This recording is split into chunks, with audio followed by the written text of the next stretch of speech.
Erev Tov. It is Thursday night, Erev Shabbat Parshat Bereishit, and it's coming towards certainly the longest week in my life. And we're not going to review with you what's happened since Shabbat morning, but I stopped counting how many times I cried.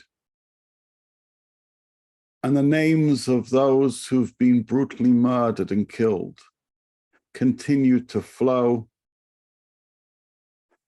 The number of Jews needing to be buried continues to grow. I committed myself a few weeks ago that on a Thursday night, I'd deliver an online Parsha sheet. And that's what we're going to do. But obviously, and as I've written a number of times this week, I live with the times and my Torah lives with me. And so our brief analysis of the Parsha is going to relate to the tragedies that we've befallen as a people, the losses, the pain, the anguish. What I want to do is give you an insight into one pasuk found in Parshat Bereishit, while also mentioning another, which I referenced a little earlier this week. Let's begin. I'm going to share my screen now by noting that the title of this shiur is A Cry of Bloods. Now it should be made clear that already early on in Parshat Bereishit, God tells Adam, "B'zet apecha tochal lechem," by the sweat of your brow you will eat bread. But as Rav Hirsch explains, lechem is a shorish of milchama. And lechem represents the things we have to fight for. And when we fight, we sweat, and sometimes we bleed. Oh, so already Parshat Bereishit begins with a remez, with a hint, that sometimes we have to fight for that which is ours. And that's what's happening right now. Our sons and our daughters and our brothers and our sisters are fighting for what is ours. And they're fighting the fight of good versus evil. And though it's coming at a high cost, we are winning. But I want to now talk about a different section of Parshat Bereishit, obviously alluded to here with the title, The Cry of Bloods.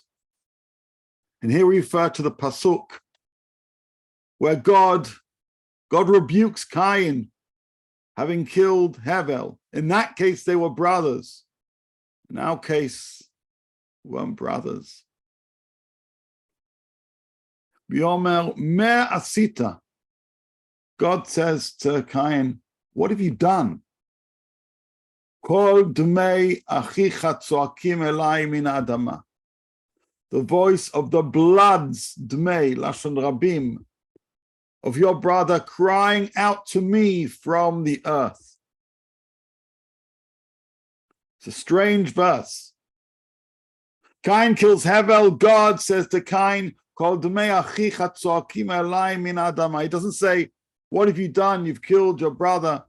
He uses this remarkable phrase and does so b'lashon rabim, using the plural form, Dmei achicha, the bloods, to which Rashi says, Dmei achicha, damo v'dam zrotav.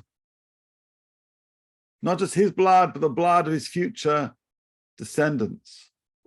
When we have in this pasuk that God is rebuking Cain, he says, you've killed Hevel. You've killed Hevel's children and his grandchildren, his great-grandchildren, and I hold you responsible. And so even though the number of Jews who've been murdered and killed is frightening, we are now beyond 1,300 murdered and dead. It's not just 1,300. It's them and their children and their grandchildren. Them and their legacy, called May, the voice of their bloods. God is crying out. God is crying out with outrage. You murdered good people. You brutally murdered Jews. In this case, we were not brothers. But in this case, that blood is crying out from the earth. The blood of our brothers and our sisters that was spilt, the blood of our brothers and sisters that was taken, is screaming out of the ground. It's screaming out with outrage. It's screaming out with pain. It's screaming out for us to do something about this battle between good and evil, for us to wipe out the evil in our midst. And that's a mission right now that's going on. A battle to avenge that blood, a battle to stand up for good against evil, a battle to stand up for morality, a battle to defend the Jewish people, a battle to defend the land of Israel. And it emanates from that blood, from those bloods, multiple bloods, spilling into each other. In this case, in the case of the Pasuk, one person was murdered, and yet the Pasuk says, Lashon Rabim Dmei. There's so many were murdered. Bloods of one person, the bloods of another, calling for justice, calling for us to say, enough of how things have been, calling for us to stand up and fight. And that is what is happening right now. But I want us to now reflect on this phrase, the phrase of the Pasuk, Kol dumei achicha tzoakim elai min adama. Since when does blood have a voice? Since when does blood speak? The Chavetz Chaim says something so powerful. Al kol avel v'chamas. On every terrible crime. Hamas means crime. A group that calls themselves Hamas. Kishmo kenhu. Al kol avel v'chamas sheben adam oseh lechavero. Every terrible crime that a person does to their fellow or to another person, הנגזר או נחמס, musar dinot shamayim. Then God is left to judge. Misham shom'im kolo ala avel. And it's from heaven where God cries out for that injustice. Kakatuv atal shavatam el Elohim. We hear many times in the Torah that the cry from heaven is heard for the terrible things done here on earth. Ulam, however, says the Chavetz Chaim, al shfichut damim, when it comes to murder, einam tzrichim lakol zeh. We don't need for heaven to cry out. Ki adam ba'atzmo nishpach al haaretz v'niklat ba tzo'ek kakruya al adam hashafuch. The blood itself cries out. Just listen to what the Chavetz Chaim is saying. For all other crimes, God cries out from heaven. For murder, the blood itself has a voice. For murder, the blood itself screams. And the blood of Jews taken no more than a half an hour from where I sit right now, less than a week ago, on a day where more Jews were brutally murdered than any day since the Shoah. That blood is screaming out. Tza'akim elai min adama. We don't need heaven to tell us how bad it is. The ground itself screams. And then the Chavetz Chaim takes us to the Ramban commenting on Parshat Masei, and to understand what he's about to say, let's have a look at those psukim. Because here in Parshat Masei, talking about the rule of law in the land of Israel, we're told the following. לא תיקחו כופר נפש רוצח אשר הוא רשע למוות, למות כי מות יומת, סליחה. You shall take no ransom for the life of a murderer who is guilty of death, but he shall surely be put to death. Somebody who murders, and he's talking about a Jew here. Somebody who murders, you don't take money and say, let them get scot-free. That person be put to death. Why? Because murder disgusts God. Because murder cries out from the ground. ולא תחניפו את הארץ אשר אתם בה, כי אדם הוא יחניף את הארץ, ולארץ לא יכופר לאדם אשר שופך בה, כי אם בדם שופכו. Here again, it's referring to a Jew murdering a Jew, but it says, you shall not pollute the land in which you are for blood. It pollutes the land. And no expiation can be made for the land for the blood that is shed therein, but by the blood of him who shed it. What is the Pasuk saying? This itself is a commentary on our Pasuk from Parshat Bereishit. Parshat Bereishit says that the blood cries out from the ground. Parshat Masei tells us, you shall make sure that you punish those who murder. Because that blood bears testimony to evil. Because that blood screams out. That blood says some terrible deed was done on this land, and it is unforgivable. And so the Chafetz Chaim says, "Ulam al shfichut damim enam tzrichim lekol ze, ki adam ba'atzmo nishpach al ha'aretz v'niklat ba tzorech al kuya al adam nishfuch." וכמו שכתוב הרמב"ן במסעי, על הכתוב לא תחניפו את הארץ, וזה לשונו, ועניין הטומאה שתהיה הארץ טמאה, לא ישכון בכבוד השם בהיות בה דם נקי, לא יכפר בדם שופכו. The Ramban explaining that pasuk says, and God sees murder in the land of Israel. In that case, where a Jew kills a Jew, God cannot tolerate it.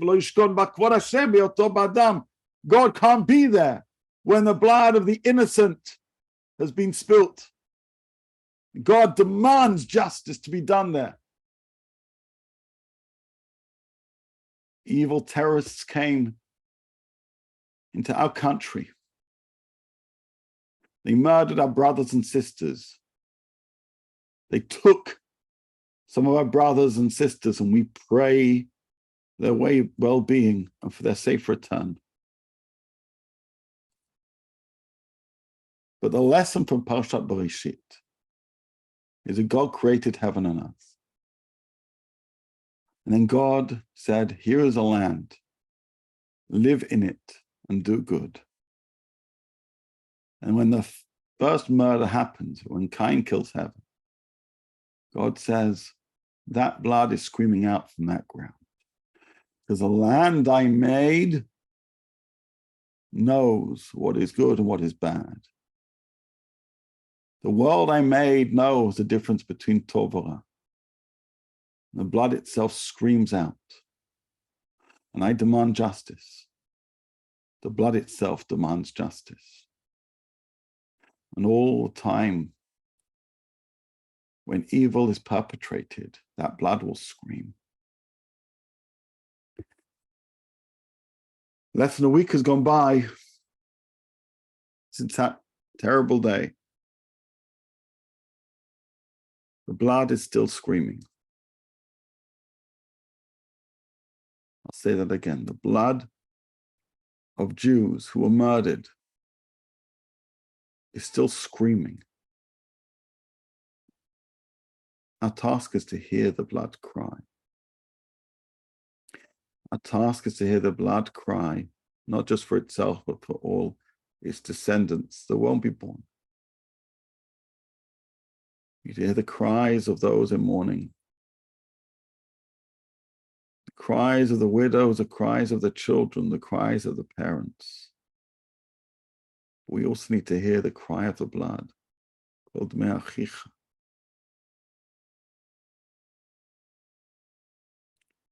The land of Israel is a place where the Jews are and a place where Jews should be. Rashi begins his commentary in Sefer Bereishit by telling us the whole purpose of Sefer Bereishit is to remind us of the covenant God forges with our patriarchs and matriarchs, that this land is ours. We were here for a while. We were exiled and we came back. We do so with no apology. We came back and our mandate was the Bible. And the Bible begins by telling us that God creates the world. And God creates a world where there was a difference between good and evil. And our task is to live a good life and to shun evil. When there's evil in our midst, we need to stand up against it. We need to fight against it. And where evil is perpetrated, the land itself, the blood itself cries out. It tells us, fight. Fight for what is right. Fight for what is yours. Fight for your people. Fight for justice. And that's what's happening now. Parshat Bereishit tells us we have the potential to bring a whole different level of existence in the world that requires us to stand up for the clarity of knowing the difference between Tov and Ra. Unfortunately, too many people are so confused. They can't tell the difference between good and bad. They equate between innocent Jews who are massacred and terrorists who committed that massacre. And all the while, the people don't know that. We need to fight, speak up, be moral voices. But at the same time, right now, we need to physically fight, defend our people and defend our country.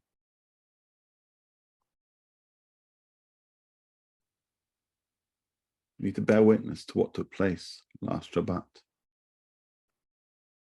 We need to be attentive. Our ear needs to hear those cries. We need to say, we hear you. We will not forget what happened. The world has a way of easily forgetting bad things that happened to Jews. We will not forget what happened. We will stand up for those people. We will remember them. We will hear their blood cry out. We will hear the weeps of their family. We will say, your loss should not have happened. But given what happened, we will fight. It will never happen again. I'm so proud of the Jewish people, and I'm so sad for the Jewish people. We are in mourning. We're in a collective shiva.